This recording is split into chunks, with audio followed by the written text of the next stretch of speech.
청와대가 당초 내일 국회 판문점 선언 비준 동의안을 제출할 예정이었다가 오늘 갑자기 정상회담 뒤에 논의하겠다고 미뤘습니다. 어떤 배경이 있는지 또 국회에 제출하면 통과될 가능성은 얼마나 되는지 강동원 기자와 함께 따져보겠습니다. 강 기자, 연기하겠다는 건 청와대 발표는 아니고 국회의장이 여야 원내대표들을 만나고 난 뒤에 나온 거죠? 예, 맞습니다. 오늘 아침 당 회의까지만 하더라도요.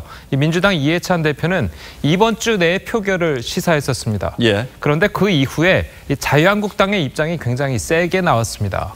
상임위에서 처리할 수 없다고 분명히 말한 거죠. 거기다가 이 비준안 처리에 협조할 것 같았던 바른미래당도 입장을 선회하면서 사실 민주당으로서도 선택지가 별로 없었던 겁니다.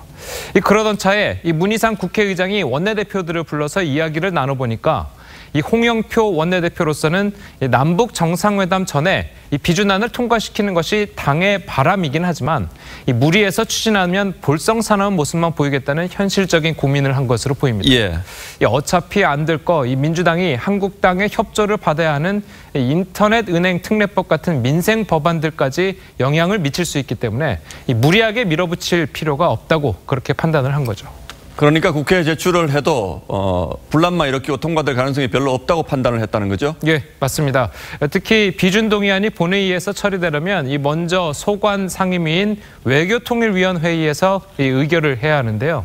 그러려면 재적의원 과반 출석에 출석의원 과반 찬성이라는 조건을 충족해야 합니다.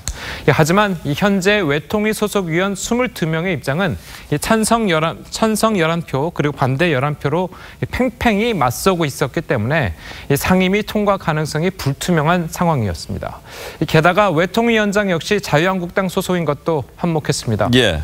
강석호 위원장은 얼마 전에 이 여야 간사 협의가 없으면 비준안 상정이 안 된다 이렇게 이야기해서 한국당의 입장 변화가 없다면 외통위 통과는 불가능한 상황이었습니다. 그런데 상임위에서 통과가 안 되면 국회의장이 직권으로 상정을 할 수 있는 방법도 있지 않습니까? 물론 이제 그럴 수도 있었는데 사실상 그것도 쉽지 않은 불가능한 상황이었습니다.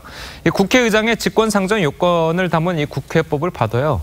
여기 어디에도 이 판문점 선언 비준안은 해당이 안 됩니다. 그리고 무리하게 직권 상정을 강행한다 해도 여야 협치를 강조했던 문 의장이나 민주당에게 타격을 줄 수 있고 괜한 정쟁만 불러올 가능성이 높기 때문에 안 하느니만 못하다 이런 선택이었다는 판단입니다. 예, 강 기자 설명 듣고 보니까 어쨌든 이번 정상회담에서 문재인 대통령이 야당을 설득할 수 있는 어떤 성과물을 가지고 와야지 논의가 가능하다 이렇게 볼 수가 있겠군요. 예, 강동원 기자 잘 들었습니다.